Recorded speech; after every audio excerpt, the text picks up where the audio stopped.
Hello friends. तो दोस्तों कैसे हैं आप लोग? उम्मीद है आप सब खैरियत से होंगे। और दोस्तों आप लोगों को मेरी तरफ से नया साल बहुत ही ज्यादा मुबारक। तो चलिए अपनी वीडियो को स्टार्ट करते हैं। एपिसोड की स्टार्टिंग में हम देखते हैं कि इस बिल्डिंग में हुए धमाके की आवाज सुनकर यहाँ पर काफी ज्यादा स्टूडेंट्स आगे होते हैं और यहाँ पर एक टीचर भी मौजूद होती है जो कि इन स्टूडेंट्स से बोल रही होती है, स्टूडेंट्स आप में से कोई भी इस बिल्डिंग के पास नहीं जाएगा। यहाँ पर जल्दी ही फायर फाइटर्स की टीम आने वाली है और वो इस फायर को बुझा देगी। और हम देखते हैं कि इन स्टूडेंट्स में अयन भी मौजूद होती है जो कि इस धमाके को देखकर काफी ज्यादा हैरान हो गई होती है और वो सोच रही होती है फायर की पावर तो ली के पास है, कहीं ऐसा तो नहीं कि ली अपनी पावर को यूज करते हुए किम को बुली कर रहा है। और ये सोचकर अयन काफी ज्यादा घबरा गई होती है और हम देखते हैं कि वो टीचर की बात नहीं सुनती और वो बहुत ही तेजी के साथ प्लेग्राउंड की तरफ दौड़ लगा देती है। और ये देखकर वो टीचर भी काफी ज्यादा हैरान हो गई होती है और वो अयन को रुकने के लिए बोलती है, लेकिन अयन टीचर की बात नहीं सुनती और वो बहुत ही तेजी के साथ उसी जगह की तरफ जा रही होती है। और हम देखते हैं कि अयन बहुत ही तेजी के साथ उस प्लेग्राउंड के दरवाजे को तोड़ते हुए प्लेग्राउंड के अंदर दाखिल हो गई होती है और वो सोच रही होती है, किम प्लीज जिंदा रहना, मरना मत, मैं आ रही हूँ। लेकिन इसी वक्त वो कुछ देखकर काफी ज्यादा हैरान हो गई होती है और हम देखते हैं कि किम तो उसके बिल्कुल सामने ही खड़ा हुआ होता है और ली यहाँ पर बेहोश पड़ा हुआ होता है। और ये देखकर अयन तो काफी ज्यादा शॉक हो गई होती है और वो बोलती है, किम आखिर यहाँ पर हुआ क्या है और ये ली जमीन पर क्यों पड़ा हुआ है? तो ये सुनकर किम बोलता है, अरे नहीं, यहाँ पर कुछ भी नहीं हुआ, असलियत में हम दोनों ही सीढ़ियों से गिर गए थे, लेकिन इसे कुछ ज्यादा ही चोटें लगी हैं। और हम देखते हैं कि अयन ली की तरफ देख रही होती है और वो सोच रही होती है, इसे तो बहुत ही ज्यादा चोटें आई हैं और देखने से साफ पता चल रहा है कि इन दोनों में फाइट हुई है। और वो चिल्लाते हुए ली से बोलती है, ली आखिर ये तुम क्या बोल रहे हो? मेरे साथ मजाक मत करो और मुझे बताओ आखिर यहाँ पर हुआ क्या है? लेकिन वो देखती है कि ली तो वहाँ पर होता ही नहीं है। ये देखकर अयन काफी ज्यादा हैरान हो गई होती है, लेकिन असलियत में ली ने अपनी शेडो स्किल को एक्टिवेट किया हुआ होता है और हमें कुछ देर बाद का सीन दिखाया जाता है जहाँ पर हम देखते हैं कि ली अब उस जगह से बहुत ही ज्यादा दूर आ गया होता है और वो चलते हुए अपने स्कूल वाली बिल्डिंग को ही देख रहा होता है। और इसी के साथ किम सोच रहा होता है, चलो शुक्र है वहाँ पर अयन आ गई थी, वो ली को डॉक्टर के पास ले जाएगी, वरना मुझे ही उसे डॉक्टर के पास ले जाना पड़ता। लेकिन मुझे जिस चीज ने काफी ज्यादा हैरान किया है वो ये है। और हम देखते हैं कि असलियत में किम की स्टैट्स में एक न्यू चीज ऐड हो गई है जो कि चार्म है। और इसी के साथ किम ने ली के पास से एक स्किल को भी कॉपी किया है जिसका नाम है मोनार्च हर्ट। और ये देखकर ली सोच रहा होता है, मेरी स्टैट्स में जो चीज ऐड हुई है उसका नाम चार्म है,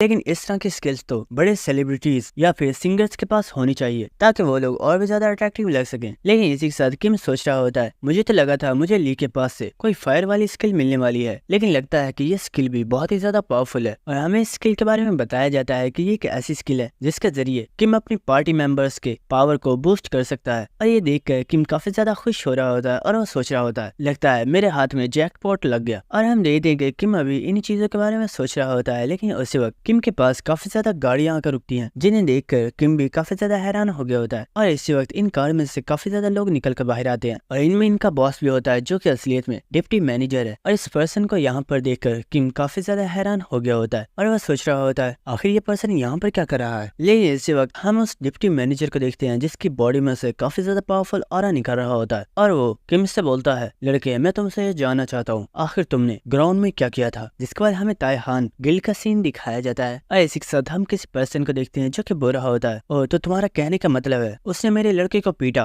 और अब मेरा लड़का उसके पास है और उसके बदले में उसे मुझसे 1 बिलियन चाहिए। तुम्हें क्या लगता है मैं कोई कमजोर पर्सन हूँ जो इतनी आसानी से उसके सामने हार मान जाऊंगा? और हम देखते हैं कि इस पर्सन के सामने ही ली का बॉडीगार्ड बैठा हुआ होता है और वह बोलता है, मास्टर प्लीज मुझे माफ कर दीजिए, मैं आपके बेटे को प्रोटेक्ट नहीं कर पाया। लेकिन इसी के साथ वह बोलता है, लेकिन मास्टर प्लीज ऐसा कुछ भी मत कीजिएगा जिसकी वजह से आपके बेटे की जान खतरे में पड़ जाए। तो ये सुनकर वो पर्सन बोलता है, फिक्र मत करो, वो मेरा बेटा है और मैं जानता हूँ मैं क्या कर रहा हूँ, लेकिन हाँ मुझे लगता है उस लड़के की बहादुरी के लिए मुझे उसे एक रिवॉर्ड तो देना ही चाहिए। और इसी वक्त वह पर्सन एक चुटकी बजाता है जिसकी वजह से वहाँ पर कुछ लोग आगे होते हैं जिन्हें देखकर तो वो काफी ज्यादा शॉक होते हुए बोलता है, मास्टर प्लीज ऐसा मत कीजिए, वो एक यंग लड़का है इसलिए उसने इस तरह की गलती की है, लेकिन आपको उसे किल करने की जरूरत नहीं है, प्लीज इस मैटर को इस तरह से सॉल्व मत कीजिए। ये सुनकर हम देखते हैं कि वो पर्सन काफी ज्यादा गुस्से में आगे होता है और हमें इस पर्सन को दिखाया जाता है जो कि असलियत में ताइहान गिल्ड का लीडर है और वो बोलता है, अपनी बकवास बंद करो, क्या तुम्हें लगता है मेरे बेटे को हाथ लगाने के बाद भी मैं उसे जिंदा जाने दूंगा? जिसके बाद हमें किम का सीन दिखाया जाता है जहाँ पर डिप्टी लीडर पूछ रहा होता है, मुझे बताओ आखिर तुमने वहाँ पर क्या किया था? लेकिन ये सुनकर किम तो काफी ज्यादा हैरान हो गया होता है और वो सोच रहा होता है, आखिर ये पर्सन किस बारे में बात कर रहा है? क्या ये उस एक्सप्लोजन के बारे में बात कर रहा है जो कि अभी कुछ देर पहले मैंने स्कूल में किया था, या फिर ये उस हॉल वाले इंसिडेंट के बारे में बात कर रहा है जब मैंने इसे किंग की पावर शो की थी। कहीं ऐसा तो नहीं कि इस पर्सन को पहले ही पता चल चुका है कि स्कूल के अंदर ये तमाम तबाही मैंने ही मचाई थी। लेकिन अगर ऐसा हुआ तो ये लोग मुझे इसके लिए अरेस्ट भी कर सकते हैं, क्योंकि एक स्कूल के अंदर अपनी पावर्स को यूज करना बिल्कुल इलीगल है और मैंने तो स्कूल की बहुत ही बड़ी बिल्डिंग को भी डैमेज कर दिया है। लेकिन इसी के साथ किम बोलता है, सर मैं आपकी बात समझा नहीं, आखिर आप किस बारे में बात कर रहे हो? क्या आप उस एक्सप्लोजन के बारे में पूछ रहे हो? ये सुनकर वो डिप्टी मैनेजर काफी ज्यादा हैरान हो गया होता है और वो बोलता है, क्या आखिर कौन सा एक्सप्लोजन? और इसी के साथ वो सिटी में देखते हुए बोलता है कि तुम इस जगह की तो बात नहीं कर रहे जहाँ से धुआं आ रहा है। नहीं, मैं इस बारे में बात नहीं कर रहा। मैं यहाँ पर तुमसे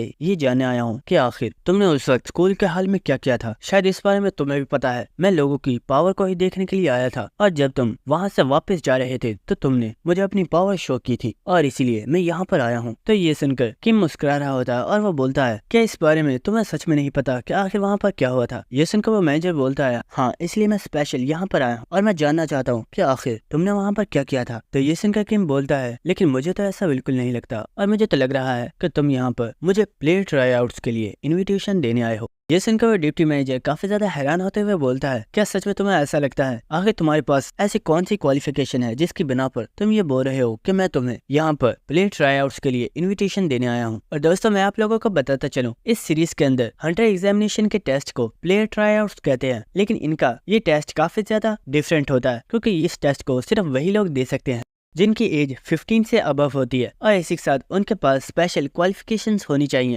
जिसकी बना पर वो स्टूडेंट्स प्ले ट्राई आउट्स में हिस्सा ले सकते हैं और एक हंटर बन सकते हैं। और हम किम को देखते हैं जिसने अपनी पावर को एक्टिवेट कर दिया होता है और इसी के साथ वो डिप्टी मैनेजर से बोलता है, तो तुम मेरी क्वालिफिकेशन देखना चाहते हो ना? तो ठीक है, मेरी क्वालिफिकेशन जरा गौर से देख लो। और ये देखकर वो डिप्टी मैनेजर काफी ज्यादा हैरान हो गया होता है और वो सोच रहा होता है, आखिर ये लड़का है कौन? आखिर किसी पर्सन का पावर लेवल इतना ज्यादा हाई कैसे हो सकता है? और इस बार तो इस पर्सन का पावर लेवल पहले से 200 टाइम इंक्रीज हो गया है। लेकिन इसी के साथ डिप्टी मैनेजर सोच रहा होता है, मैं इस पर्सन के पावर लेवल के बारे में किसी को भी नहीं बता सकता, लेकिन फ्यूचर में चलकर ये लड़का बहुत ही ज्यादा पावरफुल बनने वाला है और इसे पावरफुल बनने से कोई भी नहीं रोक सकता। इसके बाद हमें रात का सीन दिखाया जाता है जहाँ पर कोई पर्सन जोर से चिल्लाता है, क्या तुम प्ले ट्राई आउट में हिस्सा लेने वाले हो? अरे हम देखते हैं ये पर्सन और कोई नहीं बल्कि किम का कजन होता है और वह चिल्लाते हुए बोल रहा होता है, किम क्या तुम पागल हो गए हो? तुम्हें पता भी है प्ले ट्राई आउट का टेस्ट कितना ज्यादा मुश्किल होता है। अगर तुम उस पर पास भी हो गए तो ये तो पक्का है कि तुम्हारी हड्डियां तो जरूर टूटेंगी। और ये सुनकर किम बोल रहा होता है, अपनी बकवास बंद करो, ऐसा कुछ भी नहीं होगा और ये टेस्ट सिर्फ 1 महीने के ही बाद है, इसलिए मेरे साथ साथ तुम भी ट्रेनिंग करने वाले हो। और ये सुनकर तो जे और भी ज्यादा हैरान हो गया होता है और वो सोच रहा होता है, कहीं ऐसा तो नहीं कि किम ने अपने साथ मेरा भी फ्यूचर देखा है और इसलिए किम चाहता है कि वो अपने साथ साथ मुझे भी एक पावरफुल पर्सन बना दे। किम तो सच में एक बहुत ही ज्यादा अच्छा इंसान है। लेकिन इसी के साथ किम सोच रहा होता है, पता नहीं इस बेवकूफ को बात बात पर क्या हो जाता है, जब भी मैं इससे बात करता हूँ इसके एक्सप्रेशंस हमेशा ही काफी ज्यादा अजीब होते हैं। लेकिन इसी वक्त किम को किसी पर्सन की कॉल आती है और किम इस कॉल को पिक कर लेता है, जिसके बाद हमें किम के घर के बाहर का सीन दिखाया जाता है और हम देखते हैं कि किम के घर पर 2 पर्सन नजर रख रहे होते हैं और इसी के साथ उनमें से एक पर्सन ने किसी पर्सन को पकड़ा हुआ होता है और वह पर्सन दर्द से काफी ज्यादा करा रहा होता है और इसी के साथ वो पर्सन बोल रहा होता है, तुम तो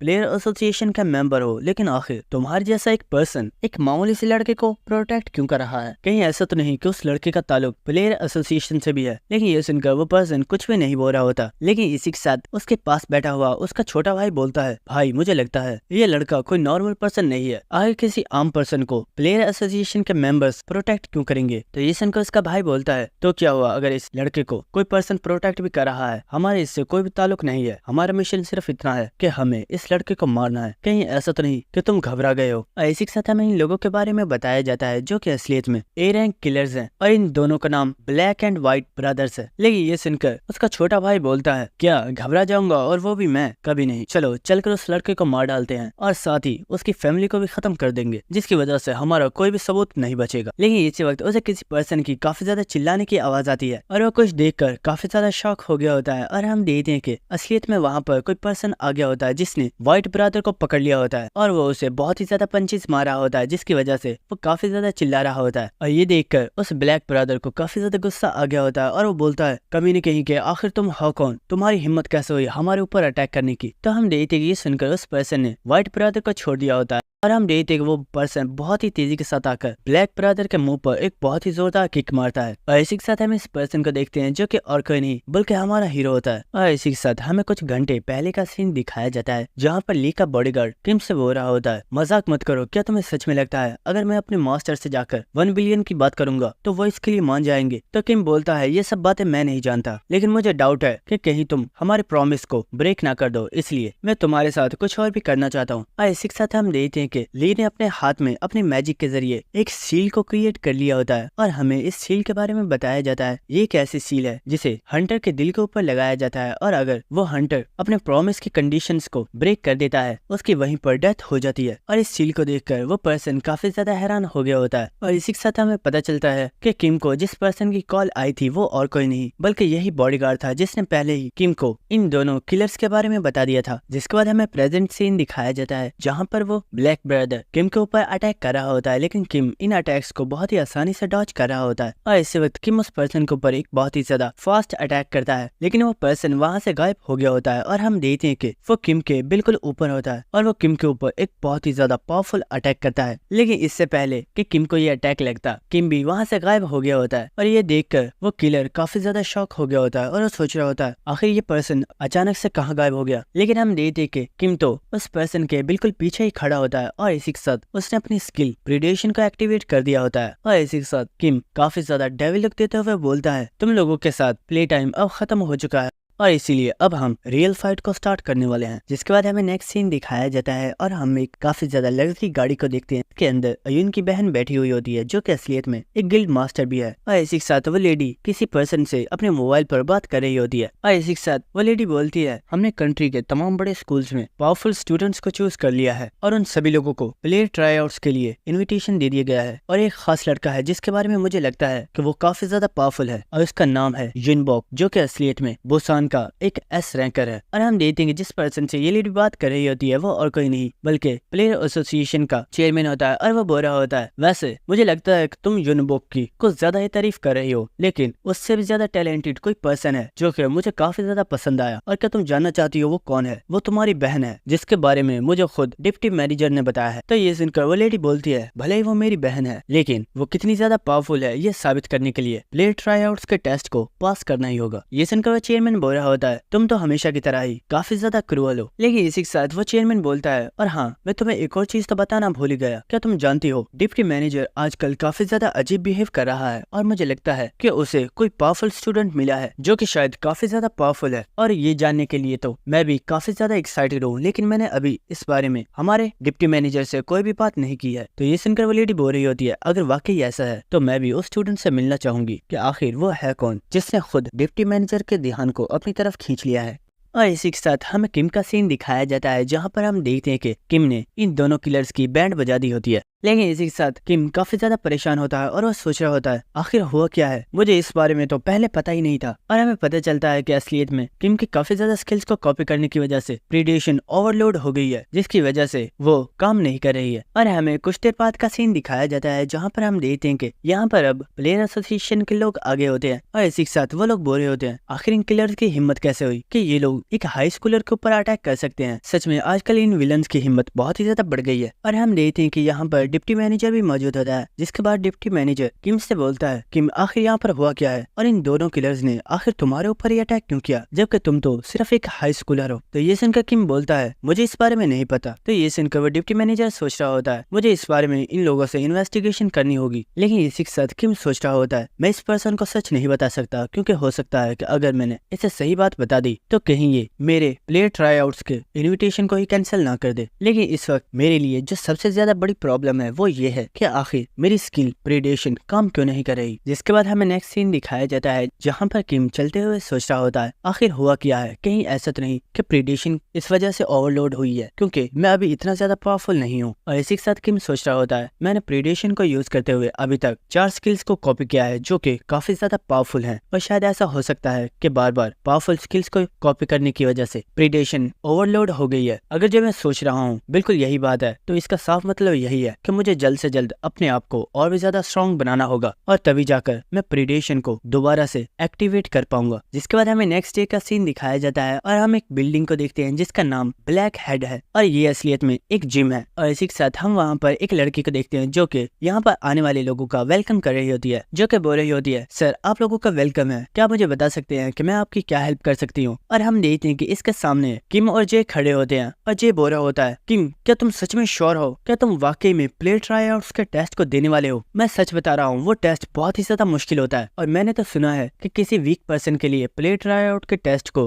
पहली बार में क्लियर करना बिल्कुल इम्पॉसिबल है। तो ये सुनकर किम बोल रहा होता है, हाँ मैं जानता हूँ, इसलिए हम लोग यहाँ पर आए हैं ताकि हम लोग अपने आप को और भी ज्यादा स्ट्रॉन्ग बना सके। और इसी के साथ हम देखते हैं कि सामने जो लड़की खड़ी होती है वो बोलती है, हे स्टूडेंट्स, मुझे लगता है तुम लोगों को कोई मिसअंडरस्टैंडिंग हो गई है, ये कोई नॉर्मल जिम नहीं है और हम लोग तुम्हें यहाँ पर अलाउ नहीं कर सकते। लेकिन इसी वक्त हम देखते हैं कि किम उसे अपने पास से एक गोल्डन टिकट निकाल कर देता है जो कि असलियत में उसे अल्केमिस्ट ग्रुप की तरफ से दी गई है। और इस कार्ड को देखकर वो लड़की काफी ज्यादा शॉक हो गई होती है और वो सोच रही होती है, आखिर ये लड़का है कौन और इसके पास अल्केमिस्ट ग्रुप का ये कार्ड कैसे हो सकता है? कहीं ऐसा तो नहीं कि ये किसी हाई रैंक के हंटर का डिसाइपल है जो कि सिर्फ ट्रेनिंग करने के लिए यहाँ पर आया है। और वो सोच रही होती है, मुझे क्या करना चाहिए, क्या मुझे इन्हें यहाँ पर एडमिशन देना चाहिए या नहीं। लेकिन इसी वक्त हम देखते हैं कि वहाँ पर कोई पर्सन आ गया होता है जो कि बोलता है, हे यूरा, मुझे लगता है तुम किसी प्रॉब्लम में फंस गई हो, क्या मैं तुम्हारी कोई हेल्प कर सकता हूँ? और इसी के साथ हमें इस पर्सन को दिखाया जाता है जिसका नाम आयरन द स्ट्रॉन्ग मैन है, जो कि असलियत में इस जिम का एक बहुत ही ज्यादा पावरफुल ट्रेनर है जो कि रॉकी प्लेयर्स को उनकी ट्रेनिंग में हेल्प करता है। और हम देखते हैं ये पर्सन सीधा जाकर किम और जे को अपने डोले शोले दिखा रहा होता है और वो बोल रहा होता है, मुझे यकीन है तुमने आज से पहले इतनी परफेक्ट बॉडी और किसी की नहीं देखी होगी। और हम देखते हैं कि आसपास के जितने भी लोग होते हैं वो यहाँ पर आयरन द स्ट्रॉन्ग मैन को देखकर काफी ज्यादा हैरान हो रहे होते हैं और वो कह रहे होते हैं, वाओ दोस्तों, क्या तुमने देखा, ये आयरन द स्ट्रॉन्ग मैन है, मैंने सुना है कि इनकी ट्रेनिंग बहुत ही ज्यादा स्पेशल होती है और ये भी एक बहुत ही ज्यादा पावरफुल ट्रेनर है। लेकिन इसी वक्त किम बोलता है, ओए जे, आखिर ये बेवकूफ है जो इतनी अजीब हरकतें कर रहा है। तो ये सुनकर जे भी काफी ज्यादा हैरान हो गया होता है और वो बोलता है, हे किम, आखिर तुम कर क्या रहे हो, क्या तुम इससे पंगा ले रहे हो? और हम देखते हैं कि उस पर्सन को भी काफी ज्यादा गुस्सा आ गया होता है और वो बोलता है, ओए बच्चे, आखिर मुझे बेवकूफ बोलने की तुम्हारी हिम्मत कैसे हुई, क्या तुम उससे फाइट करना चाहते हो? तो ये सुनकर किम बोलता है, तुम जैसे कमजोर पर्सन को मैं बेवकूफ नहीं बोलूंगा तो और क्या कहूंगा, क्या तुम मेरे साथ बैट लगाना चाहते हो? हारने वाला पर्सन जीतने वाले की पूरे 1 साल की ट्रेनिंग फीस को पे करेगा। ये सुनकर वो पर्सन हंसना स्टार्ट कर देता है और वो बोलता है, तुमने मुझे बेवकूफ बोला, लेकिन अभी थोड़ी देर में तुम्हें खुद इस बारे में पता चल जाएगा कि असली बेवकूफ कौन है। इसी के साथ वो बोलता है, तो ठीक है, मुझे तुम्हारी बैट मंजूर है। जिसके बाद हमें नेक्स्ट सीन दिखाया जाता है और हम देखते हैं कि ये दोनों ही एक डंजन के अंदर टेलीपोर्ट हो गए होते हैं और इन दोनों की वीडियो को ही टीवी के ऊपर दिखाया जा रहा होता है। और ये देखकर जे काफी ज्यादा शॉक हो गया होता है और वो बोलता है, आखिर ये हो क्या रहा है, किम सिर्फ अभी एक रॉकी है, तो आखिर ये दोनों फाइट करने के लिए एक डंजन में क्यों गए हैं? तो ये सुनकर यूरा बोलती है, फिक्र मत करो, ये एक रियल डंजन नहीं है बल्कि ये एक वर्चुअल रियलिटी गेम है जिसे कि इस जिम में स्पेशल बनाया गया है। यहाँ पर जितने भी रॉकीज हैं वो सभी यहाँ पर अपनी ट्रेनिंग करने के बाद इस वर्चुअल रियलिटी गेम के अंदर जाकर अपनी प्रैक्टिस करते हैं ताकि वो अपने आप को और भी ज्यादा पावरफुल बना सके। और इस वक्त तुम्हारा दोस्त और आयरन द स्ट्रॉन्ग मैन वो दोनों ही एक कमरे में क्यूब्स के अंदर बैठकर इस गेम को प्ले कर रहे हैं। तो ये सुनकर जे भी काफी ज्यादा हैरान हो गया होता है और वो सोच रहा होता है, मुझे इस जिम के बारे में ये सब तो पता ही नहीं था, तभी मैं सोचूं कि आखिर किम इसी जिम में ट्रेनिंग क्यों करना चाहता है। जिसके बाद हम देखते हैं कि इस गेम को स्टार्ट कर दिया जाता है और जैसे ये गेम स्टार्ट होती है आयरन द स्ट्रॉन्ग मैन काफी ज्यादा एक्साइटेड हो गया होता है और वो काफी ज्यादा हंसते हुए उन मॉन्स्टर्स के ऊपर अटैक करना स्टार्ट कर देता है और वो बहुत ही तेजी के साथ इन मॉन्स्टर्स को मार रहा होता है। और इसी के साथ वो हंसते हुए बोल रहा होता है, वो बच्चा सच में बहुत ही बड़ा बेवकूफ है, क्या उसे सच में ये लगता है कि वो आयरन द स्ट्रॉन्ग मैन को हरा सकता है। लेकिन उसी वक्त उसे किसी चीज की आवाज आती है और वो अपने पीछे देखता है तो हम देखते हैं कि किम बहुत ही तेजी के साथ वहाँ पर आने वाले मॉन्स्टर्स को मार रहा होता है। और इसी के साथ किम ने अपने ऊपर काफी ज्यादा वजन को भी लोड किया हुआ होता है और हम देखते हैं कि किम सीधा भागता हुआ उन मॉन्स्टर्स की तरफ ही जा रहा होता है और वो मॉन्स्टर्स सीधा किम के ऊपर अटैक कर रहे होते हैं। लेकिन किम बहुत ही आसानी से इन मॉन्स्टर्स को मारकर आगे निकल जाता है। और इसी वक्त हम देखते हैं कि वहाँ पर और भी ज्यादा मॉन्स्टर्स ने किम के ऊपर अटैक करना स्टार्ट कर दिया होता है, लेकिन किम बहुत ही तेजी के साथ इन तमाम मॉन्स्टर्स को मार रहा होता है। और हम देखते हैं कि वहाँ पर काफी ज्यादा बड़े बड़े धमाके हो रहे होते हैं जिन्हें देखकर आयरन द स्ट्रॉन्ग मैन बहुत ही ज्यादा शॉक हो गया होता है और वो सोच रहा होता है, आखिर ये बच्चा है कौन? मैंने तो अभी 4 से 5 मॉन्स्टर्स को ही मार डाला था, लेकिन ये तो अभी तक 30 से 40 मॉन्स्टर्स को अकेला ही हरा चुका है और इसने अपनी पीठ के ऊपर इस गेम के मैक्सिमम वेट को उठाया हुआ है। आखिर कोई नॉर्मल पर्सन ऐसा कैसे कर सकता है? और ये सोच कर उसकी तो हालत खराब हो गई होती है। लेकिन हम देखते हैं कि गेम के बाहर जितने भी लोग होते हैं वो सभी किम की ऐसी पावर को देखकर बहुत ही ज्यादा शॉक हो रहे होते हैं, लेकिन जो जे होता है वो बोल रहा होता है किम तुम ये कर सकते हो, मुझे तुम्हारे ऊपर यकीन है। जिसके बाद हमें दोबारा गेम का सीन दिखाया जाता है जहाँ पर किम आयरन द स्ट्रॉन्ग मैन से बोल रहा होता है तुमने क्या नाम बताया था? Iron the strong man. तुम्हें नहीं लगता कि ये नाम कुछ ज्यादा ही बकवास है? वैसे तुम्हारे साथ खेलने में मुझे काफी ज्यादा मजा आया और इसीलिए अब यहाँ से दफा हो जाओ। और हम देखते हैं गिल्ली यहाँ पर इस गेम को जीत चुका होता है। जिसके बाद हमें 1 महीने बाद का सीन दिखाया जाता है और हमें एक बहुत ही बड़े प्लेग्राउंड का सीन दिखाया जाता है जो कि असलियत में प्ले ट्रायआउट्स के लिए रेडी किया गया है। और यहाँ पर हजारों की तादाद में स्टूडेंट्स आ रहे होते हैं जो कि सभी प्ले ट्रायआउट्स के अंदर हिस्सा लेने के लिए आए होते हैं। और हम देखते हैं कि वहाँ पर एक हेलीकॉप्टर भी उड़ रहा होता है जिसमें कोई पर्सन प्ले ट्रायआउट्स की न्यूज को कवर कर रहा होता है और वो बोल रहा होता है दोस्तों आप लोग जैसा कि देख सकते हो इस बार का प्ले ट्रायआउट बहुत ही ज्यादा खतरनाक होने वाला है और यहाँ पर जिन लोगों ने हिस्सा लिया है उनकी तादाद बहुत ही ज्यादा है। और इसी के साथ हमें कुछ स्पेशल स्टूडेंट्स के बारे में बताया गया है जो कि बहुत ही ज्यादा पावरफुल हैं, जिनमें से एक पर्सन का नाम आयरन फिस्ट है क्योंकि वो अपनी बॉडी को स्टील में चेंज कर सकता है और वो एक ए रैंकर है। जिसके बाद सेकंड पर्सन जो कि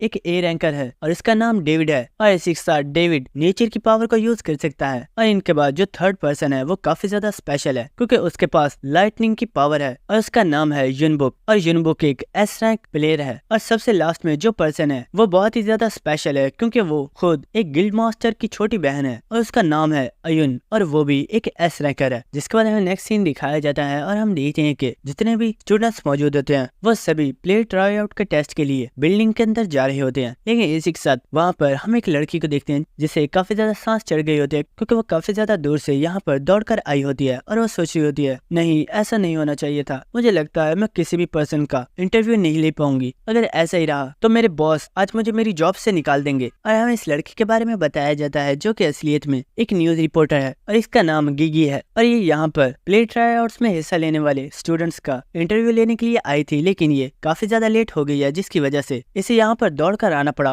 लेकिन अब भी ये इस बिल्डिंग से काफी ज्यादा दूर है और हम देखते हैं कि गिगी इस वक्त काफी ज्यादा सैड हो गई होती है। लेकिन इसी के साथ उसके पीछे से कोई पर्सन चलता हुआ आ रहा होता है और वो बोलता है मैम आखिर क्या बात है, क्या मैं आपकी कोई हेल्प कर सकता हूँ? तो हम देखते हैं कि ये सुनकर वो अपने पीछे देखती है, लेकिन इसी के साथ वो काफी ज्यादा हैरान हो गई होती है और वो सोच रही होती है वाओ ये लड़का तो काफी ज्यादा हैंडसम है। और हमें पता चलता है कि ये पर्सन और कोई नहीं बल्कि हमारा हीरो होता है जो कि काफी ज्यादा लेट हो गया होता है और वो चलता हुआ प्ले ट्रायआउट्स वाली बिल्डिंग की तरफ ही जा रहा होता है। जिसके बाद हमें नेक्स्ट सीन दिखाया जाता है और हम देखते हैं कि किम अब उस बिल्डिंग के पास पहुंच गया होता है। लेकिन इसी के साथ वहाँ पर कोई लड़की किम को आवाज देते हुए बोल रही होती है हे आखिर तुम कर क्या रहे हो? क्या तुम जानते हो गेट क्लोज होने में सिर्फ 1 मिनट बाकी है और तुम आखिरी पर्सन हो जो सबसे ज्यादा लेट आया है। और इसी के साथ किम बोल रहा होता है आई एम सॉरी, मुझे लगता है मैं शायद थोड़ा ज्यादा ही लेट हो गया। और इसी के साथ हमें पता चलता है कि असलियत में गिगी ने किम को वहाँ पर रोक लिया था और उसने किम का इंटरव्यू लेना स्टार्ट कर दिया था। जिसके बाद हम देखते हैं कि किम इस बिल्डिंग के अंदर आ चुका होता है। लेकिन इसी के साथ वो काफी ज्यादा शॉक हो गया होता है क्योंकि हम देखते हैं कि अंदर जो लोग मौजूद होते हैं उनकी तादाद बहुत ही ज्यादा होती है और इनकी तादाद सिर्फ 100-200 नहीं बल्कि इनकी तादाद हजारों में होती है। जिसे देखकर किम बहुत ही ज्यादा हैरान होता है और वो सोच रहा होता है मैंने अपनी प्रीवियस लाइफ में इस टेस्ट को नहीं दिया था इसलिए मुझे नहीं पता है आखिर यहाँ पर क्या होने वाला है, लेकिन लगता है यहाँ पर जो कुछ भी होगा उससे काफी ज्यादा मजा आएगा। लेकिन इसी वक्त हम देखते हैं कि वहाँ पर कोई पर्सन आ गया होता है जो कि बोलता है ओए आखिर तुम यहाँ पर क्या कर रहे हो? और ये सुनकर किम उस पर्सन की तरफ देखता है और हम देखते हैं कि ये पर्सन और कोई नहीं बल्कि अयुन होती है और वो बोलती है किम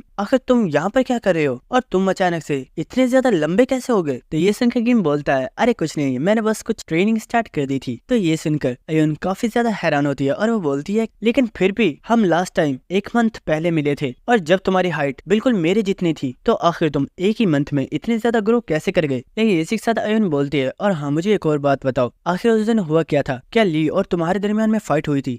आखिर ली इतना ज्यादा जख्मी कैसे हो गया था? क्या तुम जानते हो वो इस बार इस ट्राई आउट में हिस्सा भी नहीं ले पाया है क्योंकि वो अभी सही तरह से ठीक नहीं हो पाया है। लेकिन इसी वक्त हम देखते हैं कि आसपास जितनी भी स्क्रीन्स लगी हुई होती हैं उनके ऊपर किसी पर्सन की पिक्चर आ रही होती है जो कि बोलता है तो स्टूडेंट्स मैं जानता हूँ आप सभी लोग इस प्लेयर ट्राई आउट के लिए काफी ज्यादा एक्साइटेड हो, लेकिन हमने इस बार इस प्लेयर ट्राई आउट के रूल्स को बिल्कुल चेंज कर दिया है और इस बार इस प्लेयर ट्राई आउट के रूल्स बिल्कुल सिंपल है। तो जैसा कि तुम लोग देख सकते हो तुम सभी को एक एक टोकन दे दिया गया है। तुम्हें इस ट्राई आउट के टेस्ट में सिर्फ इतना ही करना है कि तुम्हें अब अपने टोकन को प्रोटेक्ट करना है और जो भी पर्सन इस टेस्ट में पास होना चाहता है उसके पास ऐसे 5 टोकन्स होने चाहिए, यानी कि उसे दूसरे लोगों से मुकाबला करके उनके टोकन्स को छीनना होगा। और हाँ, मैं आप लोगों को एक और चीज बता दूं, यहाँ पर जितने भी लोग मौजूद हो उनमें कुछ एस रैंकर्स भी मौजूद है और हर एक एस रैंकर का जो टोकन है, अगर तुम सिर्फ एक टोकन को ही हासिल कर लेते हो तो उनका एक टोकन ही 5 टोकन्स के बराबर है और तुम्हें किसी और पर्सन से फाइट करने की जरूरत नहीं है। और हम देखते हैं कि आसपास जितने भी लोग होते हैं उनके नीचे की जमीन हिलना स्टार्ट हो गई होती है और जितने भी क्यूब्स होते हैं वो सब आसमान में उड़ रहे होते हैं, लेकिन कोई भी पर्सन जमीन पर नहीं गिर रहा होता, क्योंकि इस चैम्बर के अंदर जो ग्रेविटी होती है वो अर्थ के मुकाबले में बिल्कुल डिफरेंट होती है। और इसी के साथ हम देखते हैं कि वो पर्सन चिल्लाते हुए बोलता है, तो दोस्तों आखिर वेट क्या कर रहे हो, तो जाओ और जाकर दूसरे लोगों से उनके टोकन्स को छीन लो। और हाँ, टोकन्स को हासिल करने के लिए तुम कुछ भी कर सकते हो, लेकिन बस तुम्हें उस पर्सन को जान से नहीं मारना है। और हम देखते हैं कि ये सुनते ही सभी लोग काफी ज्यादा शॉक हो गए होते हैं, लेकिन इसी के साथ बहुत से लोग सीधा अयुन के ऊपर ही अटैक करने के लिए चले गए होते हैं। लेकिन इसी के साथ अयुन ने भी अपनी पावर्स को एक्टिवेट कर दिया होता है और वो वहाँ पर एक बहुत ही बड़ा धमाका करती है। और दोस्तों यहीं पर हमारी ये एपिसोड खत्म हो जाती है। अगर आपको वीडियो अच्छी लगी तो मेरे चैनल को सब्सक्राइब कर देना और वीडियो को लाइक और शेयर भी कर देना। Thank you. और दोस्तों मैं जानता हूँ मेरी एपिसोड काफी ज्यादा लेट आ रही है, लेकिन आप फिक्र मत कीजिए, क्योंकि अब से मैं प्रॉपर वीडियोस रेडी क्या करूंगा और मेरी वीडियोस आपको जल्दी ही मिल जाया करेंगी।